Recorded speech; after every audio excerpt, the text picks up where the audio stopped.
Hi. I've never done one of these before, but I've watched a lot of Deltarune Theory videos up to this point, and after I finished Chapter 5, I was just going about my day when, all of a sudden, this thought occurred to me, and I couldn't get it out of my head. So, here I am, making a theory video of my own about it. Before we get into what my realization about Deltarune was, I recommend watching Cookie914's Universal Mother Theory.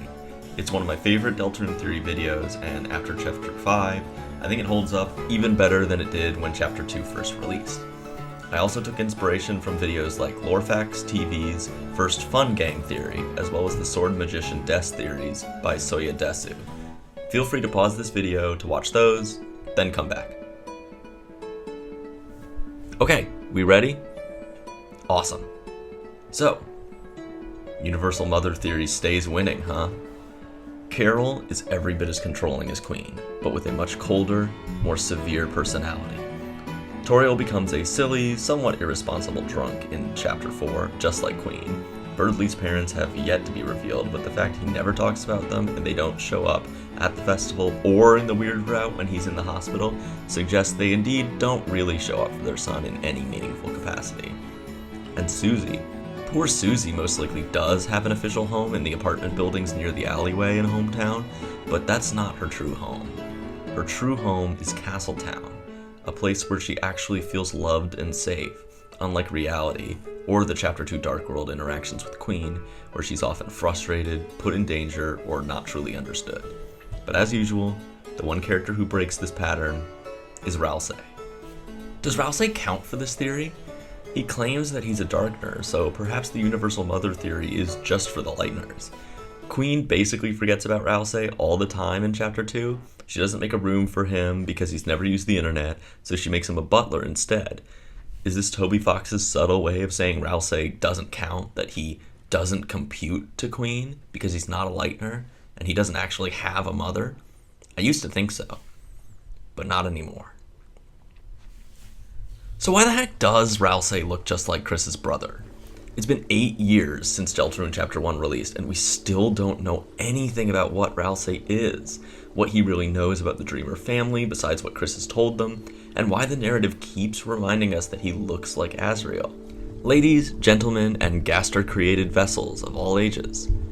Today, I am going to propose a theory that all of these years of trying to pin down why exactly Ralsei is so closely connected to Asriel has all been an attempt by Toby Fox to distract us, to pull the wool over our eyes. Ralsei is connected to Asriel, that much is true. This isn't a total red herring, as there would be just way too many coincidences for Ralsei to be some unrelated Darkner that just so happens to weirdly look just like Chris's brother. No. Ralsei is indeed closely tied to Chris's older brother and Hometown's golden boy. But the bigger mystery, hiding behind that facade, is who else is Ralsei connected to? Have you ever noticed that Noelle doesn't say Asriel's name when she notices Ralsei for the first time in Chapter 2? Why not? Chris is right there, and clearly Ralsei does look like Asriel. Plenty of other characters have commented on that by now, and it's hard to chalk this up to Noelle being awkward around Chris, because she brings up Asriel by name at other points in the chapter. It also can't be that Toby Fox is waiting to name drop Asriel at a more important moment, because it's practically the first thing mentioned in the game by Toriel right after we wake up as Chris near the beginning of Chapter 1. Noelle does complete her thought in Chapter 4 when talking to Susie in Des's room, saying he looked like Asriel, but why does Noelle say he looked a little like Asriel? Is it possible that Ralsei also looks a bit like someone else underneath all that fur? Someone else that Noelle might recognize, even if only subconsciously, while sitting in that very person's room? Is it possible that Ralsei and December are a lot more alike than we thought? I present to you Ralssed Theory. Chapter 5 is about romance. Susie's date with Noelle at the festival is heavily hyped up by all the Darkners in Castletown. Speaking of Castletown, Lenino and Elnina take over the dojo and turn it into a space only for thruples. Hometown elects a festival king and queen and has a tradition of having all of the couples in town hold hands and march in a parade, Blue constantly talks about love and beauty while being in an adorable and devoted relationship with Yellow. Chris has many instances of pining for Susie, meanwhile also maybe liking Ralsei and or Birdley. No, seriously, Chris, why do you have one of Birdley's feathers? Asgore learns from his experiences in the Dark World, not just about protecting Chris and not letting regret consume and alienate him, but also about unrequited feelings and unwelcome advances and how they can harm a relationship without properly respecting other people's boundaries. But on top of all of this, the very first thing you can do in Chapter 5 is, as always, explore Chris and Asriel's room. When I played Chapter 5, I clicked on Asriel's bedside table, and this is what the narration describes Chris seeing. There were implications in earlier chapters that Asriel and Des had dated. We saw that Des had Asriel's retainer in her box of junk in her room, but these love letters are a sure sign that not only did Asriel date Des, he was in love with her, and probably never got over his heartbreak from her disappearance. We continued to see moments of other characters reflecting on the love between December and Asriel.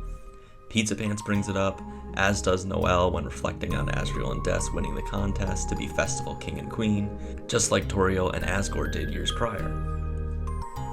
Also, it's important that Toby included this King and Queen tradition. Not only does it serve as another chance to bring up Chris and Noelle's older siblings, but it also draws a parallel between them and the Dark World King and Queen, as shown explicitly when Susie says this. But why compare Des and Asriel to King and Queen? Well, there's a strong possibility that Des, along with Chris, helped create King and Queen's identities when they played together as children, according to Chapter 3. If so, Asriel was also probably familiar with King and Queen, if only because Chris would talk to them about the games and make-believe play that they and Des were up to. If, as theorists like Lorfax TV and Soya Desu are correct, then that means King and Queen's Darkner forms also met with Asriel and Des when they were going on their adventures. And perhaps King himself holds a grudge against Des and Asriel for sealing away the Dark Fountain in the unused classroom and abandoning them there. However, there might be one other reason to draw a parallel between King and Queen and Des and Asriel. King and Queen are heavily implied to have been an item before. How exactly past relationship drama exists between a playing card and a computer is beyond me, but for now, let's just roll with it. King has a son, Lancer, who is definitely his biological kid, going by how similar the two of them are. Queen takes on a motherly role for Lancer after moving to Castletown, and even claims to be his mother in front of King, though King just replies, "Who decided that?" But he doesn't object to Queen spending time with Lancer. Queen continues to act motherly to several characters during Chapter 5.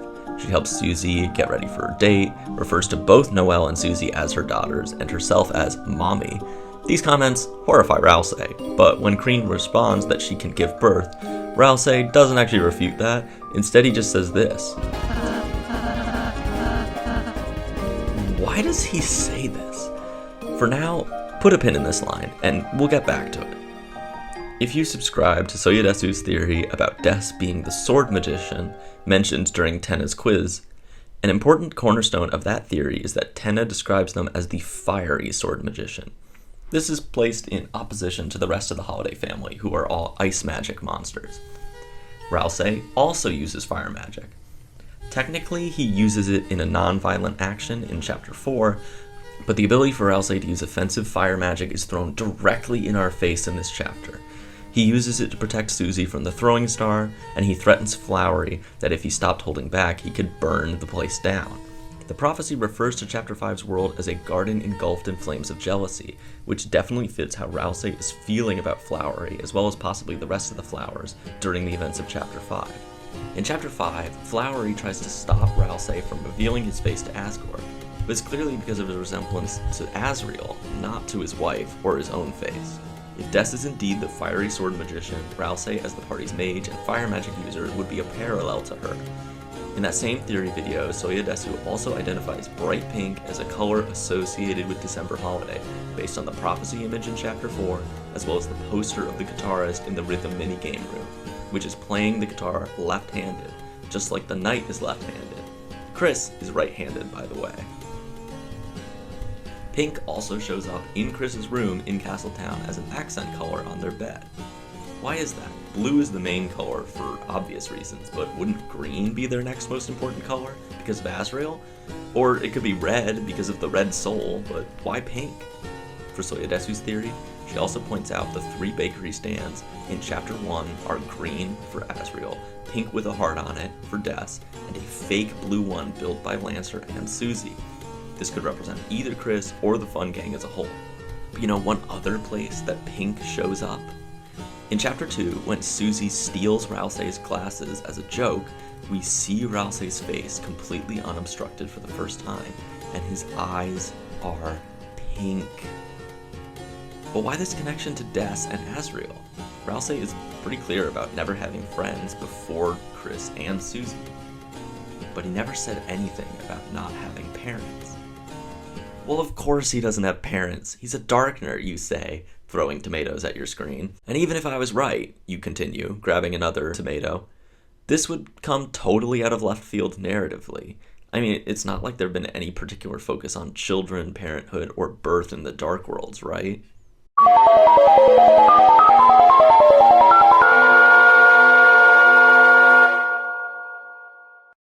Oh shit. Guys, I know I sound totally crazy right now, but I think Ralsei is Asriel and Des's kid. Whoa, okay. I get it. Stop typing that comment. No, I don't think Des and Asriel had a literal child in the Dark World. Remember that line from earlier when Ralsei was talking to Queen? He thinks you can be a mother without giving birth.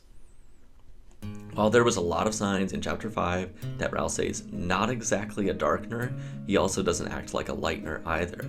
He can't just be a monster, because Asgore says this obviously significant line when you ask him about Ralsei at the end of Chapter 5. Maybe Ralsei is a stuffed animal that Des and Asriel both took care of as children. Maybe he himself is a flower, just like the ones we meet in Chapter 5, one that thrives in darkness instead of wilting. Maybe he was one of the love letters that Asriel wrote to Des, talking about his ideas about what it would be like one day when they got married and had kids together. Whatever physical object Ralsei's Darkner self is based on, I am certain it serves as the embodiment of Asriel and Des's shared hopes and dreams, forged from the pure darkness of the Grand Fountain in Castletown. Ralsei is a being of love, Asriel's love for his brother, Des's love for Chris as a friend and possibly the only other fellow human in town, and the love they share between each other. It even fits with the main musical theme of Deltarune, Don't Forget. If Des is the one singing Don't Forget, Des is always with Chris, and so Ralsei is too. It would also explain why Ralsei is so enamored by Chris at times. Chris is the younger sibling of one of Ralsei's creators. Of course, Ralsei would be excited and nervous to meet them, to be so desperate to please and serve them. And if Des soul theorists are correct about the original owner of the Red Soul, then that doubles the reasons for Ralsei to like Chris. Chris is Asriel's sibling, and their soul is from Des, Ralsei's other creator, his mother, both parents of Ralsei embodied in a single other being. For those of you who didn't watch Soyadesu's theory videos, what matters for Ralsed Theory is that Des is the fiery sword magician and adventured in the Dark Worlds with Asriel. But another key part of Soyadesu's theories was that Des was a human just like Chris. If Des is a monster and not a human, it doesn't really disrupt my theory that Ralsei was created by Des and Asriel. But if she is human, it does explain a few things. In Chapter 5, Asgore says that Ralsei seems less like a monster than at first glance. This can be interpreted as him being a Darkner, but Asgore by this point is about to let Chris seal the Dark Fountain. He knows that Ralsei isn't actually a monster, or at least he should, because he knows everyone in the relatively small town of Hometown, so why say it in such a roundabout manner? Also, just the idea that someone can or cannot look like a monster is a bit strange, don't you think? I mean, in Hometown alone, there are goat monsters, deer monsters, cat monsters, turtle monsters, ghosts, skeletons, etc. The only thing we know that can't look like a monster is a human. If Ralsei is a Darkener whose parents are a monster and a human, it would explain some of his ambiguity, not only regarding his appearance, but also why Queen doesn't know what to do with him, why most Darkeners don't really connect with Ralsei, and why in both Ralsei and Chapter 4's versions of the prophecy, Ralsei is called the Prince in the Dark, rather than being referred to specifically as a Darkener. It would be a very neat subversion of expectations, because in the aftermath of Chapter 4, everyone was theorizing about whether Susie was part monster, part human, because of her bleeding. It would be a neat red herring if the whole time Ralsei was the one who turned out to be half human instead of Susie. But I digress. Isn't it interesting how often Ralsei and Flowery are compared to one another throughout Chapter 5? In the same chapter that we learn exactly what those special flowers are. This is the chapter where we learn that they are Asgore and Toriel's wedding bouquet, an object of love and bonds, transformed by the Dark Fountain into a group of very human, deeply loving beings with impressive magical powers. I believe that Ralsei is a similar object, representing the love between Asriel and December Holiday. But okay, let's say this is all true, that Ralsei is in some way the creation of Des and Asriel. He was born in Castletown, and for some reason then spent the rest of his life until Chapter 1, however long that was, waiting for the heroes to arrive, all alone. How could Asriel and Des, who were both such loving and protective siblings to Chris and Noelle, possibly do that to poor Ralsei? Well, because they never intended to leave him alone. It's possible that the Grand Fountain is quite old, possibly even years old, lying in wait for the heroes to step into its border, ever since the last two heroes walked out of it. My theory is this: some version of the prophecy played out before Chris and Susie's adventures, at least once before, with Des and Asriel serving as two of the three heroes of prophecy. Des and Asriel created the Grand Fountain in the supply closet, and in doing so, whether intentionally or not, also created Ralsei. But before too long, the tragic incident that set off the entire story of Deltarune occurred, and Des was lost. Whether to the shelter, the depths, the code of the game itself, or becoming the knight, it doesn't really matter. All that matters for this theory is that December Holiday disappeared and was unable to return to the hometown school ever again. Asriel is the tougher parental figure to explain. He was in hometown for at least a while after Des's disappearance before leaving for college, based on Tenna's flashback at the end of Chapter 3. Enough time to go to the supply closet and visit Ralsei. Perhaps Asriel simply found it too hard to visit Ralsei. He reminded him too much of Des. The memories of her drove him away from Ralsei. Or it could be that Asriel could only afford to look after one vulnerable kid, Chris or Ralsei. It would have eaten him up inside, caused him to confess his sins to Father Alvin at the church. But Asriel still chose to take care of Chris in the fallout of Toriel and Asgore's divorce, leaving Ralsei to fend for himself in the dark. He may have even considered sealing away the Castletown Grand Fountain if he could, but with Des gone, and Chris already traumatized with whatever they saw or did during the incident, Asriel decided to just forget about the Dark Worlds. Or maybe he didn't forget by choice. YouTuber Lukerfuffle states in his Cool Theory video, Ralsei's Dark Secret, that the last tragedy of the prophecy is that the heroes must forget about all of their adventures in order to save the world. If the prophecy is indeed reoccurring and Des died or was lost in this final tragedy, but Asriel survived, then this would explain everything. Asriel would remember all of his love for Des, but his memories of their adventures together, their Darkener friends, and even Ralsei would have been wiped from his mind. He would try to go on as a normal teenager, unaware of exactly why his girlfriend disappeared, or the small goat boy waiting for him back at the school supply closet. Years pass, Chris grows up, and Asriel has to leave for college. During those long years of isolation, Ralsei learns everything about the prophecy. Maybe another entity, one far more ominous and mysterious than Des or Asriel, takes over looking after the poor, abandoned prince. For whatever reason, whether that be Des breaking out of the code, Gaster or friends' interference, or something to do with Carol and Chris's conspiracy. The game of Deltarune begins, and Ralsei, the Lonely Prince, awaits the prophesized adventure, where maybe not only will he make his first friends, he might finally be able to meet his own parents. Thank you for watching this video. Like I said at the very beginning, I've never done a theory video before, but if you watched up to this point, I guess you enjoyed it. So if you want to drop a like or subscribe, I would be really grateful. And let me know what you think of this video in the comments. Have a great day. Goodbye.